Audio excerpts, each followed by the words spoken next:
Well, it's been 1 week since a deadly crash in Windsor Hills. And tonight, the last victim identified is being remembered by loved ones. KCAL9's Candace Crone is live in Windsor Hills now with more. Candace. Well, relatives of 42-year-old Natisha Lewis had to use DNA to identify her because she was so badly burned from this crash. I want to give you a look at the growing memorial here. The coroner still hasn't officially released the victim's name, but family told me that they are heartbroken. She was killed in such a horrific way. Help us to help them. Jasmine Nelson placed fresh flowers around her sister's picture, 42-year-old Natisha Lewis. She's the final victim identified in a horrific crash that killed 5 people and an unborn child at this intersection in Windsor Hills 1 week ago. My sister has children that are mourning, that are not aware.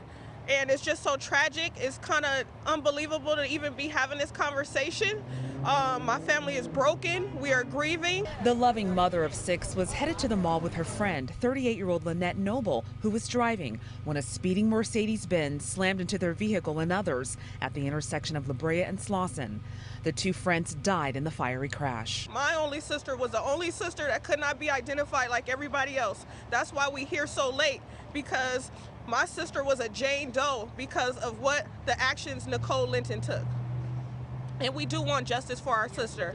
We're not only broken for Tisha, we're broken for all the families. The violent collision also killed 23-year-old Asheray Ryan, her 11-month-old son Alonzo, her boyfriend Reynold Lester, and their unborn son she was carrying. Prosecutors charged 37-year-old Nicole Linton with 6 counts of murder and 5 counts of manslaughter.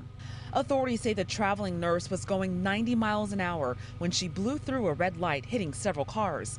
Lewis's family said they're standing with all the victims' friends and loved ones to see that justice is served. I'm so sad that she died such a tragic death, and I just one day hope that we get answers. All I want to know is why. I just want to know why. That's it. Now, Linton is currently being held on no bail. She is set to go before a judge on Monday for a bail review hearing. We're live in Windsor Hills. Candace Crone, KCAL 9 News. Back to you. Thank you, Candace.